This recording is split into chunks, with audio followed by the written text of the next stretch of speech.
আসসালামু আলাইকুম। এটিএন বাংলা সংবাদে সবাইকে স্বাগত জানাচ্ছি নাবিলা রহমান। শুরুতেই বিআরবি কেবলস সংবাদ শিরোনাম।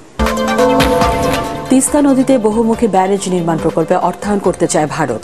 সীমান্ত হত্যা নিয়ে দেশটির পররাষ্ট্র সচিবের কাছে উদ্বেগ জানিয়েছে বাংলাদেশ।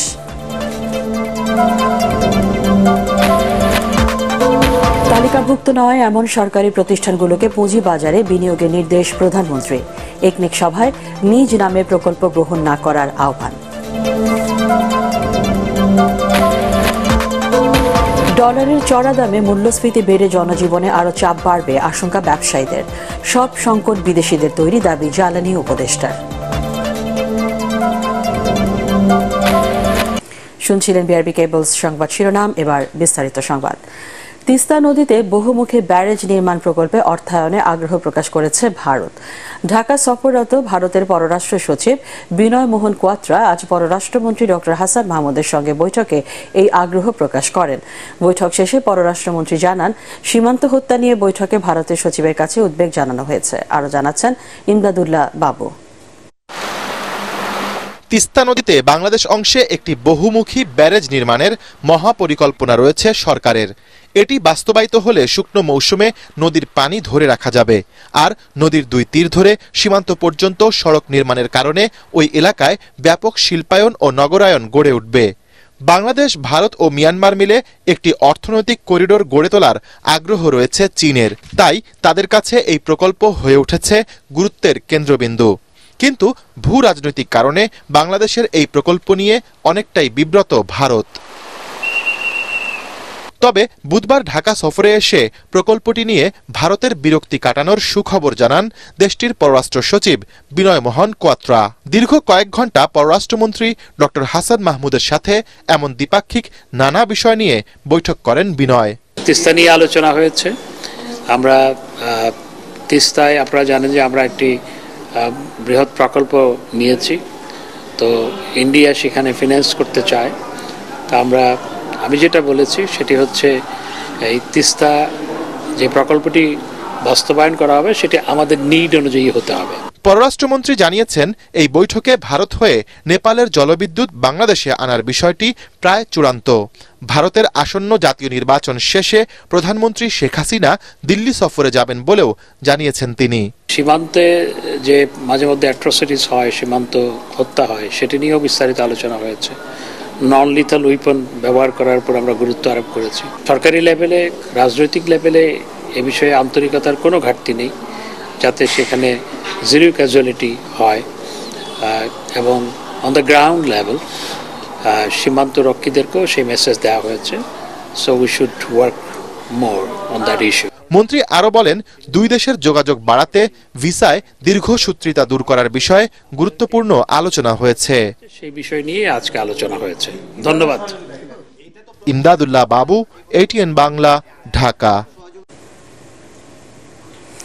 এর আগে সকালে প্রধানমন্ত্রী শেখ হাসিনার সঙ্গে বৈঠক করেন ভারতের পররাষ্ট্র সচিব বিনয় মোহন কোয়াত্রা। প্রধানমন্ত্রীর সরকারি বাসভবন গণভবনে অনুষ্ঠিত বৈঠকে দুদেশের স্বার্থ সংশ্লিষ্ট বিভিন্ন বিষয়ে আলোচনা করেন তারা। এ সময় প্রধানমন্ত্রী শেখ হাসিনাকে নয়াদিল্লি সফরের আমন্ত্রণ জানান ভারতীয় পররাষ্ট্র সচিব। গতকাল 2 দিনের সংক্ষিপ্ত সফরে ঢাকায় আসেন বিনয় মোহন কোয়াত্রা।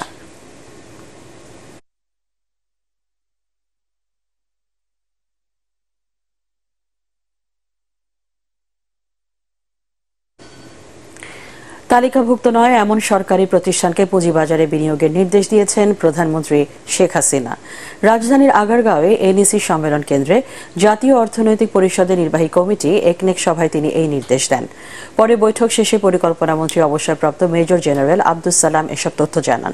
সভায় 5,563 কোটি 67 লাখ টাকা খরচে 10টি প্রকল্পের অনুমোদন দেয় একনেক কমিটি। পরিকল্পনামন্ত্রী জানিয়েছেন, এখন থেকে কোনো প্রকল্প প্রধানমন্ত্রীর নামে না করার নির্দেশ দিয়েছেন সরকার প্রধান।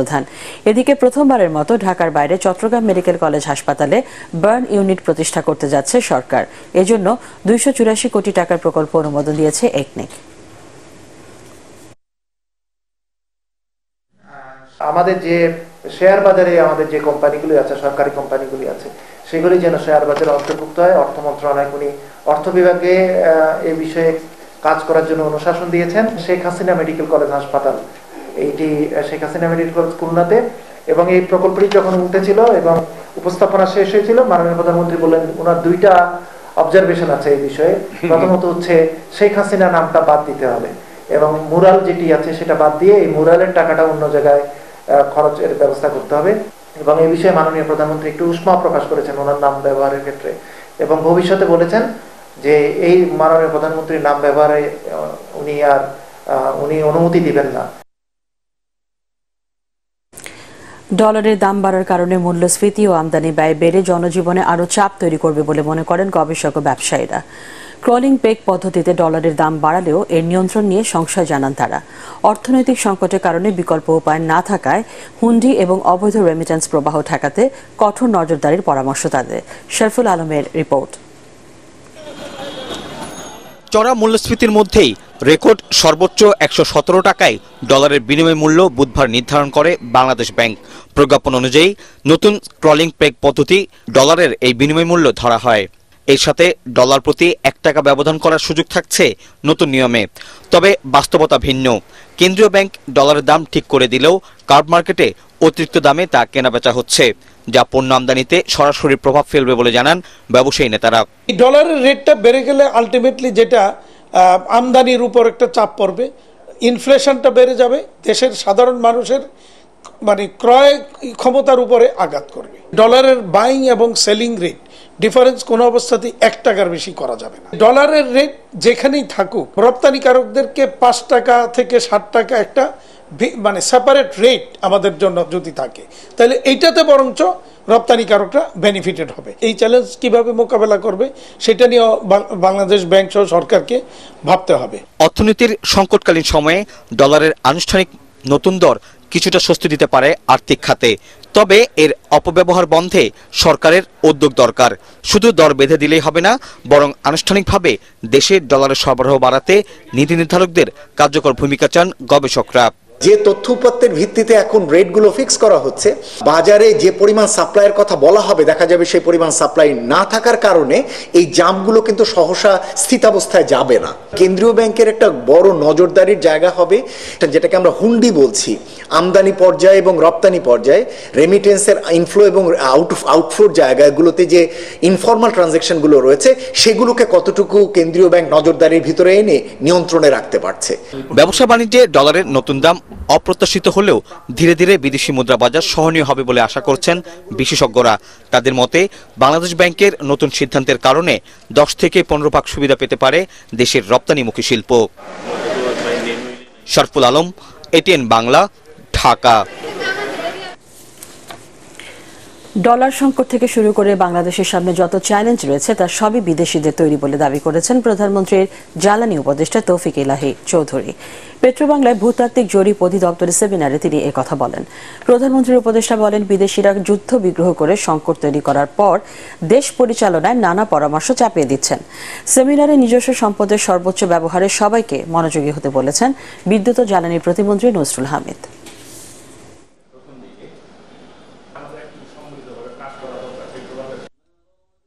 আজকে সমস্ত উন্নয়নশীল দেশের উপর যে চাপ সৃষ্টি হয়েছে, এটা পশ্চিমা বিশ্বের সৃষ্টি। It is their creation. আজকে তারা অন্যভাবে এসে হয়তো আমাদেরকে উপদেশ দিচ্ছে how to manage exchange rate, how to manage interest rate. কিচ্ছুর প্রয়োজন হতো না। Had they not gone into this words. এই যুদ্ধ বিগ্রহ করে এখন আবার আমাদেরকে বুদ্ধি দিচ্ছে কিভাবে দেশ পরিচালনা করতে হবে। উপজেলা পরিষদ নির্বাচনের প্রথম ধাপে গড়ে ভোট পড়েছে 36.1%। নির্বাচন কমিশনার মোহাম্মদ আলমগীর এ তথ্য জানান। এর মধ্যে ইভিএম এর মাধ্যমে ভোট নেওয়া 21 উপজেলায় ভোট পড়ার হার 31.31% এবং ব্যালটে ভোট নেওয়া 118টি উপজেলায় গড়ে 37.22% ভোট পড়েছে। সর্বোচ্চ ভোটের হার ছিল জয়পুরহাটের খেতলাল উপজেলায় 73.16%, আর সবচেয়ে কম 17% ভোট পড়েছে চট্টগ্রামের মিরসরাই উপজেলায়। ট্রেনটা কমে যাচ্ছে, কেন কমে যাচ্ছে এইটা তো আমরা নির্বাচন কমিশন বলতে পারবো না। আমরা যেগুলো অ্যাপারেন্টলি ভোটে ওই দিন যে ভোট কম দিয়েছে কেন মানুষ বা ভোট করে সেটা বলতে পারবো, কিন্তু যে ট্রেনটা যে কমে গেছে এটা তো গবেষণার বিষয়। এটা নিয়ে বললাম তো, যারা রাজনীতি করেন, রাজনৈতিক দলগুলো এবং যারা রাজনীতি নিয়ে গবেষণা করেন তারা গবেষণা করে দেখতে পারেন কেন মানুষ কমে আসছে। এটা হতে পারে, নানা কারণে হতে পারে। স্থানীয় সরকার ব্যবস্থা সঠিকভাবে কার্যকর না থাকা ও রাজনৈতিক ভারসাম্যহীনতায় উপজেলা নির্বাচনে কমেছে ভোটারদের আগ্রহ। এমন মত দিয়ে নির্বাচন বিশ্লেষকরা বলছেন, কাঙ্ক্ষিত প্রতিদ্বন্দ্বিতা না থাকায় স্থানীয় নির্বাচনে কমছে ভোটের হার। এছাড়া ইসি ও ক্ষমতাসীন দলের নানা উদ্যোগেও মন্ত্রী এমপিদের প্রভাব ঠেকানো যায়নি বলে মনে করেন বিশ্লেষকরা। ইকরামুল হক সায়েমের রিপোর্ট। কয়েকটি জায়গায় ধাওয়া পাল্টা ধাওয়ার ঘটনা ঘটলেও বড় কোনো সহিংসতা ছাড়াই অনুষ্ঠিত হল উপজেলা নির্বাচনের প্রথম দফার ভোট। তবে স্থানীয় ওই নির্বাচনে ভোট পড়েছে রেকর্ড সংখ্যক কম। 2009 সালের উপজেলা নির্বাচনে ভোটের হার ছিল 67% বেশি। গত 3 মেয়াদে ক্রমান্বয়ে কমে এবার সেই হার 40% নিচে। ভোটার কমার কারণ হিসাবে এবার বৃষ্টি ও ধান কাটার মৌসুমকে সিইসি বড় কারণ হিসাবে দেখালো তা অযৌক্তিক বলছেন বিশ্লেষকরা। ইলেকশন অনেক ইম্পর্টেন্ট না, সে আসবে না কেন? ধান কাটার ফাঁকে এসে ভোট দিতে পারে না, কারণ সেটা ফিল করছে না। তো এগুলো হাস্যস্কর কথা। 2014 থেকে পরবর্তী এটা আজকের এইবার একটা দেখে এইবার দেখছেন কেন?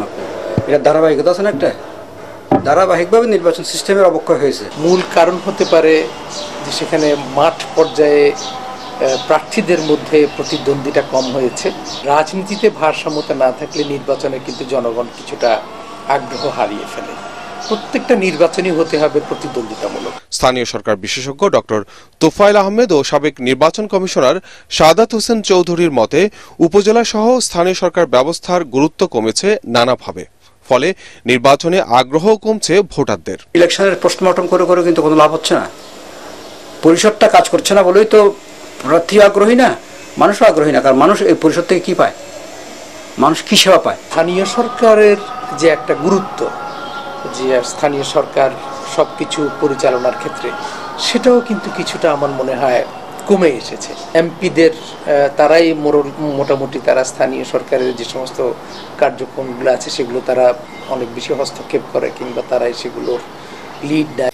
এদিকে নানা বিধিনিষেধ দিয়েও মন্ত্রী এমপিদের স্বজনদের অনেককেই নির্বাচন থেকে সরাতে পারেনি ক্ষমতাসীন দল, বরং অংশ নেয়াদের অধিকাংশই হয়েছে বিজয়ী। ভোটারদের কাছে যখন পরিষ্কার হয়ে যায় যে সেই জায়গাটায় যে মাঠে একটা লেভেল প্লেইং ফিল্ড থাকবে না, সেখানে কিছুটা হলেও প্রভাব থাকবে, সেই জায়গাটা কিন্তু ভোটাররা অনেক আগ্রহ হারিয়ে ফেলে। মূল সংকট রাজনীতির সাথে জনগণের সম্পৃক্ততা কমে গেছে। আর নেতা যারা হচ্ছেন তারা জনগণের সম্পৃক্ততা চাচ্ছেন না। রাজনীতিটাকে সীমিত করে পরিবার এবং একটা প্রভাব বলয়ের বাইরে নিতে চাচ্ছেন না, সেটাই সংকট। দ্বিতীয় ধাপে 1.5 শতাধিক উপজেলায় ভোট হবে আগামী 21 মে। ইকরামুল হক সায়েম, এটিএন বাংলা, ঢাকা। সরকার ডিজিটাল বাংলাদেশ গড়ে তোলায় উন্নত দেশের সাথে সহজেই তাল মিলিয়ে চলা সম্ভব হচ্ছে বলে দাবি করেছেন পররাষ্ট্রমন্ত্রী ডক্টর হাসান মাহমুদ। বিশিষ্ট পরমাণু বিজ্ঞানী ডক্টর এম.এ. ওয়াজেদ মিয়ার 15তম মৃত্যুবার্ষিকী উপলক্ষে জাতীয় প্রেস ক্লাবে আয়োজিত আলোচনা সভায় তিনি বলেন, প্রধানমন্ত্রী শেখ হাসিনার বিজ্ঞান মনস্ক পরিবারের কারণেই এটি সম্ভব হয়েছে। মন্ত্রী বলেন, নিজের আলোয় আলোকিত ছিলেন ডক্টর এম.এ. ওয়াজেদ মিয়া। রূপপুর পারমাণবিক বিদ্যুৎ কেন্দ্র গড়ে তোলার পেছনেও তার অবদান রয়েছে বলে দাবি করেন ডক্টর হাসান মাহমুদ।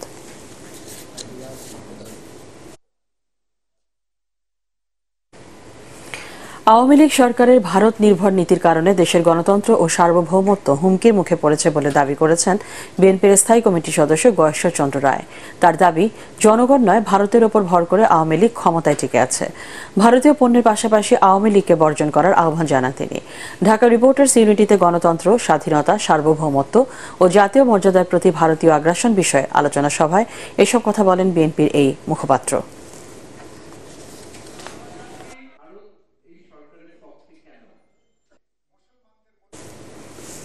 আজ থেকে শুরু হয়েছে আনুষ্ঠানিক হজ ফ্লাইট। ভোরে সৌদি এয়ারলাইন্সের ফ্লাইটে ঢাকা ছেড়েছেন 409 জন হজ যাত্রী। সকাল 7টায় বিমান বাংলাদেশ এয়ারলাইন্সের উদ্বোধনী হজ ফ্লাইটে যান আরও 415 জন। এর উদ্বোধন করেন ধর্মমন্ত্রী ফরিদুল হক খান। আদ্দিন সজীবের রিপোর্ট। মুসলমানদের প্রত্যেকের কাছেই এ যাত্রা বহু কাঙ্ক্ষিত, প্রত্যাশিত। বছরের পর বছর এমন যাত্রার জন্য অপেক্ষা করেন অনেকেই। আল্লাহ তাআলার মেহেরবানিতে সেই যাত্রার চূড়ান্ত সময়ে তাই ভীষণ খুশি, তৃপ্ত মুসল্লিরা। আমার মনে একটা সুপ্ত বাসনা ছিল যে আমি হজ করব, কবে হজ করব, সে আস্তে আস্তে ধীরে ধীরে সেই সুপ্ত বাসনাটি আল্লাহ আমাকে আজ পূরণ করতে সুযোগ করে দিয়েছেন। আলহামদুলিল্লাহ, আমার কাছে অত্যন্ত মুখরিত পরিবেশ মনে হচ্ছে, খুবই ভালো লাগছে। দোয়া চাবো দেশের মঙ্গল হোক, ইসলাম ধর্মের মঙ্গল হোক, আমাদের জীবনে ইসলাহি পূর্ণ হোক। সমস্ত বিশ্বের মুসলিম নরনারীর জন্য দোয়া করব, দেশের জন্য দোয়া করব, বাবা মার জন্য দোয়া করব। কদিন বাদেই লাব্বাইক আল্লাহুম্মা লাব্বাইক ধ্বনিতে মুখরিত হবে সৌদি আরবের পবিত্র ভূমি। কাবা শরীফ হারাম ঘিরে সেই প্রার্থনার জন্য যাত্রাপথে মুখিয়ে আছেন হজযাত্রীরা। অপেক্ষা, দীর্ঘযাত্রার ক্লান্তি কোনো কিছুই যেন স্পর্শ করছিল না তাদের। মধ্যরাতে সৌদি এয়ারলাইন্সে বছরের প্রথম হজ ফ্লাইটে রওনা হন 400-রও বেশি হজযাত্রী। বিমান বাংলাদেশ এয়ারলাইন্সের দ্বিতীয় ফ্লাইটের উদ্বোধন করেন ধর্মমন্ত্রী ফরিদুল হক খান। তিনি জানান, এবার হজে যাচ্ছেন 83,000-এরও বেশি বাংলাদেশি, যার অর্ধেকেরও বেশি এরই মধ্যে ভিসা পেয়েছেন। হজযাত্রীদের অনেকেই আছেন যারা তিল তিল করে জমানো সঞ্চয় দিয়ে হজ করে থাকেন। তাদের আবেগ অনুভূতিকে সম্মান দেখাতে হবে। হজের সাথে সংশ্লিষ্ট প্রতিটি সংস্থাই তাদের সর্বোচ্চ সেবাটা দিতে বদ্ধপরিকর। বিশেষ করে যারা হজযাত্রীর লাগেজগুলো হোটেলে পৌঁছে দেওয়াটা, লাগেজগুলো হোটেলে অনেক সময় লাগেজের মধ্যে তাদের টাকা পয়সা, বিদেশি মুদ্রা, ওষুধপত্র থাকে, এগুলো সঠিক সময় যদি হোটেলে পৌঁছাতে না পারে তাহলে এটা ওনাদের জন্য খুবই অসুবিধার সম্মুখীন হয়।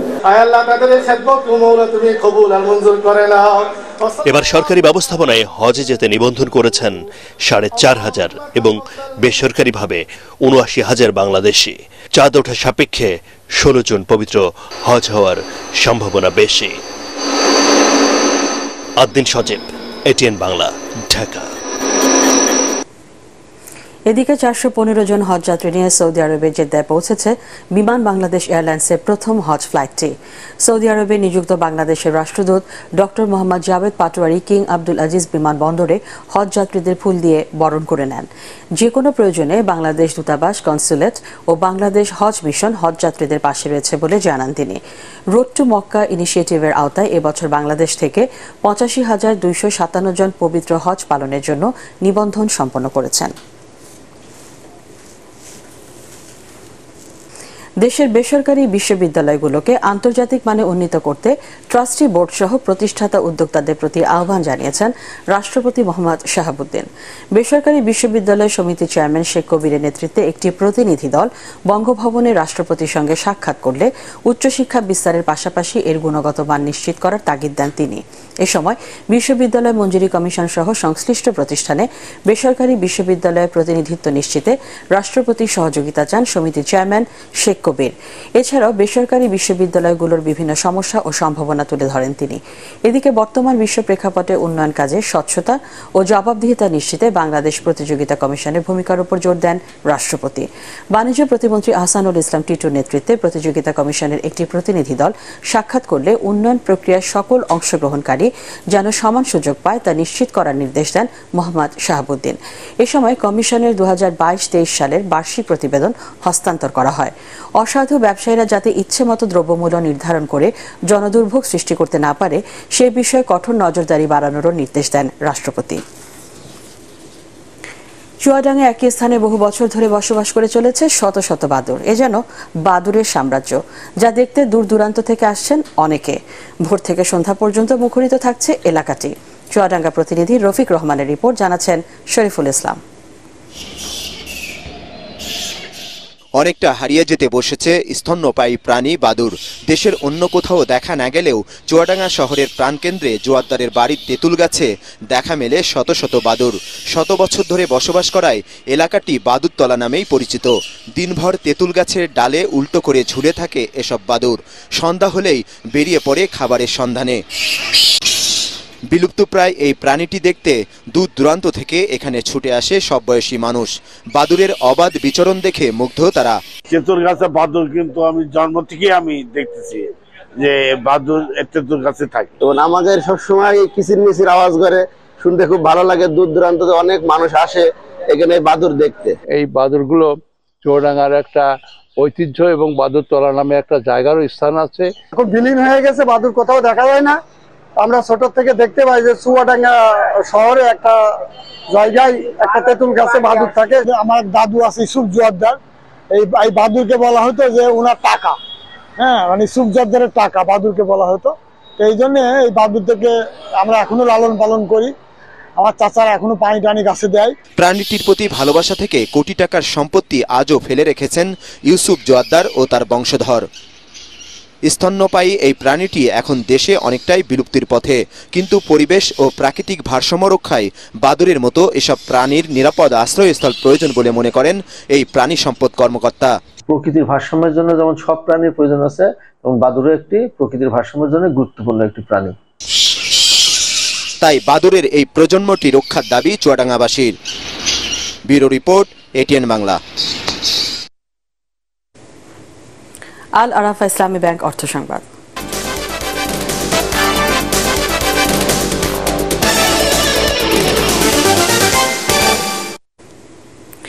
থাইল্যান্ডে 5 লাখ শ্রমিকের বাজার ধরতে পারছে না বাংলাদেশ।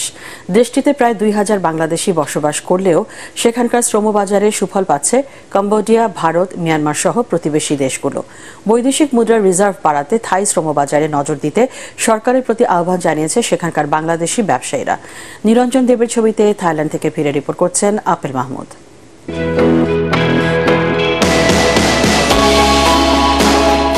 বিশ্বজুড়ে পর্যটকদের অন্যতম আকর্ষণীয় স্থান থাইল্যান্ড।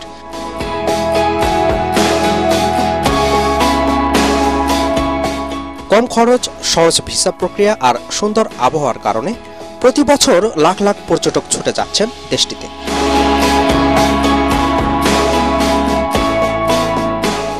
সাদা বালির সমুদ্র সৈকত, রাতে ঘোরাঘুরি আর দর্শনীয় স্থাপনা দেখতে ভিড় করছেন অনেকেই। হানিমুনেও থাইল্যান্ড ভ্রমণ করেন বাংলাদেশ সহ বিভিন্ন দেশের নাগরিকরা। দেশটিতে 5 লাখ শ্রমিকের চাহিদা রয়েছে।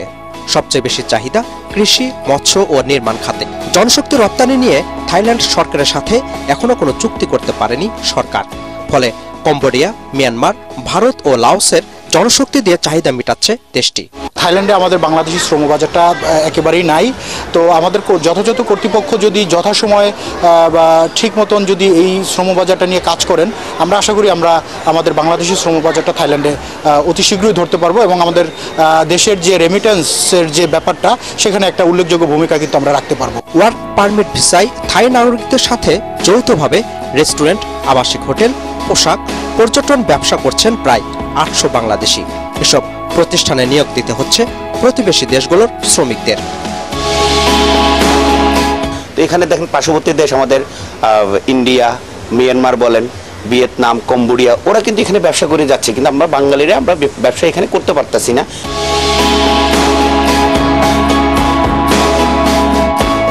পাতায়া, ব্যাংকক থেকে শুরু করে বিভিন্ন প্রদেশে बांग्लादेशी प्रतिष्ठानগুলোর সুনামও পর্যটকদের মুখে মুখে। तो हम लोग यहाँ टूरिस्ट के लिए आते हैं अक्सर, हर मंथ में 2-3 दफ़ा हमारा ग्रुप आता है।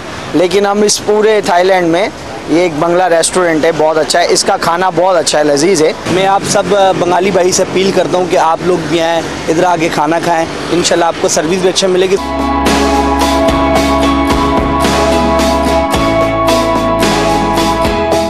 থাই শ্রম বাজার ধরে দেশের রিজার্ভ বাড়াতে সেখানকার বাংলাদেশি দূতাবাসকে আরো কার্যকর করার বিকল্প নেই বলে জানান ব্যবসায়ীরা। Apple Mahmud, ATN Bangla, Bangkok, Thailand. মূল্যস্ফীতির চাপ আর বৈশ্বিক অর্থনৈতিক অনিশ্চয়তার মধ্যে বাংলাদেশের ব্যবসার পরিধি সম্প্রসারণের গতি মার্চের চেয়ে এপ্রিলে কিছুটা কমেছে, এমন তথ্য উঠে এসেছে পারচেজিং ম্যানেজার্স ইন্ডেক্স বা পিএমআই রিপোর্টে। কৃষি, নির্মাণ, উৎপাদন ও পরিষেবা এই 4 খাতের 5% বেসরকারি প্রতিষ্ঠানে নির্বাহীদের মতামতের ভিত্তিতে তৈরি করা হয়েছে এই সূচক, যেখানে দেখা যায় এপ্রিলে বাংলাদেশের পিএমআই স্কোর দাঁড়িয়েছে 62.2-এ, আগের মাসে যা ছিল 64.3।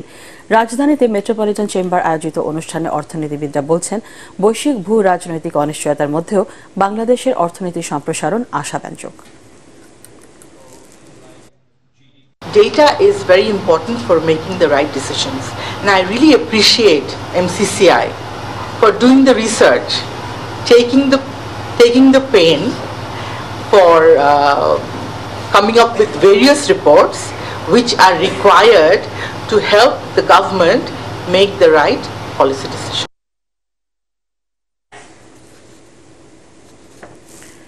বিড়ি শিল্পে শুল্ক প্রত্যাহার ও নিম্নস্তরে সিগারেট বন্ধ সহ 5 দফা দাবিতে বগুড়ায় মানববন্ধন করেছে শ্রমিকরা। দুপুরে জেলা বিড়ি শ্রমিক ইউনিয়নের ব্যানারে কাস্টমস, এক্সাইজ ও ভ্যাট অফিসের সামনে এই কর্মসূচি পালন করেন তারা। বাংলাদেশ বিড়ি শ্রমিক ফেডারেশনের সভাপতি আমিন উদ্দিন বিএসসি, সাধারণ সম্পাদক হারিক হোসেন, সহ সভাপতি নাজিম উদ্দিন, বিড়ি শিল্প মালিক সমিতি ও বিড়ি শ্রমিক ইউনিয়ন বগুড়ার সাধারণ সম্পাদক সোহেল মাহমুদ কর্মসূচিতে বক্তব্য রাখেন। হজযাত্রীদের দ্রুত ও সর্বোচ্চ সেবা নিশ্চিতে উত্তরার আশকোনা হজ ক্যাম্পে হজ বুথ চালু করেছে সোশ্যাল ইসলামী ব্যাংক লিমিটেড। প্রধান অতিথি হিসেবে এর উদ্বোধন করেন ব্যাংকের ব্যবস্থাপনা পরিচালক ও প্রধান নির্বাহী জাফর আলম। বিশেষ অতিথি ছিলেন উপব্যবস্থাপনা পরিচালক মোহাম্মদ হাবিবুর রহমান এবং ধর্ম মন্ত্রণালয়ের উপসচিব ও হজ অফিসের পরিচালক মোহাম্মদ কামরুজ্জামান। এ সময় ব্যাংকের উত্তরা শাখার ব্যবস্থাপক Wahidul Islam Chowdhury, marketing and brand communication division প্রধান মোহাম্মদ মনিরুজ্জামান, শরিয়া সুপারভাইজারি কমিটি সেক্রেটারিয়েটের মুয়াক্কিব সৈয়দ জয়নুল আবেদিন উপস্থিত ছিলেন। পরে বুথ থেকে হজযাত্রীদের বিভিন্ন উপহার সামগ্রী দেওয়া হয়। পার্টেক্স খেলার খবর।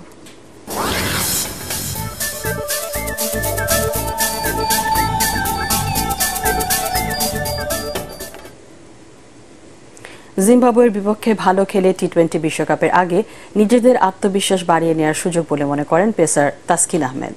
ব্যাটসম্যানরা দায়িত্ব নিয়ে খেললে বোলারদের কাজ সহজ হয়ে যায় বলেও জানান তিনি। সিরিজের চতুর্থ ম্যাচে আগামীকাল জিম্বাবুয়ের মুখোমুখি হবে। 2 ম্যাচ হাতে রেখেই সিরিজ নিশ্চিত করা স্বাগতিক দল। মিরপুর শেরেবাংলা জাতীয় স্টেডিয়ামে খেলাটি শুরু হবে সন্ধ্যা 6টায়। পরাগ আরমানের রিপোর্ট। টানা 3 জয়ে চট্টগ্রাম পর্বেই জিম্বাবুয়ের বিপক্ষে টি-20 সিরিজ নিশ্চিত করেছে বাংলাদেশ। এবার ঢাকা পর্ব। শেষ 2 ম্যাচে টাইগার স্কোয়াডে এসেছে 3টি পরিবর্তন।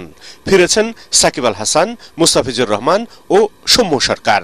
তাতে বেড়েছে দলের শক্তিও। প্রায় 10 মাস পর টি-20 ক্রিকেটে ফিরে ব্যাটিং বোলিং ছালিয়ে নেন সাকিব আল হাসান। আনফরচুনেটলি আমাদের অনেক রকম কথাই শুনতে হয়, কিন্তু যখন খেলতে নামে যেই অপোজিশন হোক সেটা দিয়ে চেষ্টা করি। হ্যাঁ, সামটাইমস ভালো হয়, খারাপ হয়, কিন্তু এই ইমপ্রুভমেন্টের ধারাটা রেখে সবাই খেলার চেষ্টা করি এবং সবার মধ্যে এটাই লক্ষ্য যে ওয়ার্ল্ড কাপে কিভাবে ভালো করা যায়। তবে প্রতিপক্ষ জিম্বাবুয়ে দুর্বল হলেও সিরিজটিকে বিশ্বকাপের প্রস্তুতির মঞ্চ হিসেবে দেখছে বাংলাদেশ। লিটন, শান্ত, তানজিদ তামিমদের ব্যাটে রান খরা। তাই বিশ্বকাপের আগে টাইগারদের বড় চিন্তার নাম টপ অর্ডার ব্যাটিং। ব্যাটসম্যানরা দায়িত্ব নিয়ে খেললে বোলারদের কাজটা সহজ হয়ে যায় বলে জানান তাসকিন।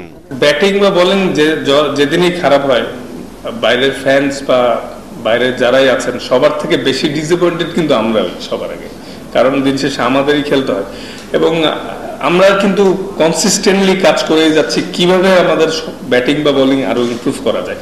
এদিকে টানা 3 ম্যাচ হেরে সিরিজ হাতছাড়া হয়েছে জিম্বাবুয়ের। শেষ 2 ম্যাচে ঘুরে দাঁড়ানোর লক্ষ্য তাদের।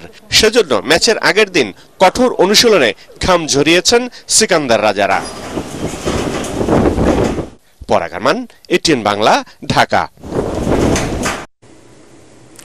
সিরিজের পঞ্চম শেষ টি-20 ম্যাচে ভারতের কাছে 21 রানে হারল বাংলাদেশের মেয়েরা।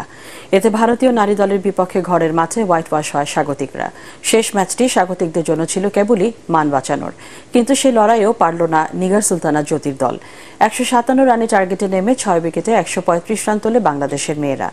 দলের পক্ষে সর্বোচ্চ 37 রান সংগ্রহ করেন ঋতুমণি। এর আগে সিলেট আন্তর্জাতিক স্টেডিয়ামে টস জিতে ব্যাটিংয়ে নেমে নির্ধারিত 20 ওভারে 5 উইকেটে 156 রান সংগ্রহ করে ভারত। দলের হয়ে সর্বোচ্চ 37 রান করেন হেমলতা। বাংলাদেশের পক্ষে রাবেয়া খাতুন ও নিগার সুলতানা 2টি করে উইকেট নেন।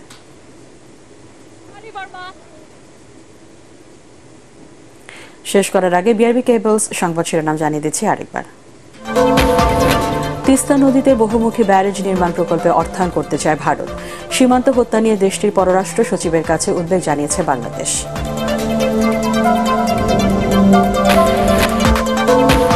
তালিকাভুক্ত নয় এমন সরকারি প্রতিষ্ঠানগুলোকে পুঁজিবাজারে বিনিয়োগের নির্দেশ প্রধানমন্ত্রীর। একনেক সভায় নিজ নামে প্রকল্প গ্রহণ না করার আহ্বান।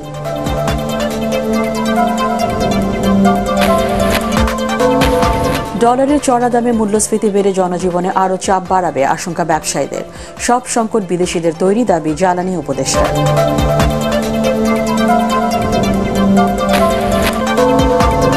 পরবর্তী সংবাদ দেখার আমন্ত্রণ জানিয়ে এখনকার মতো শেষ করছি। এটিএন বাংলা সংবাদ ইউটিউবে দেখতে ব্রাউজ করুন youtube.com/ATN Bangla News।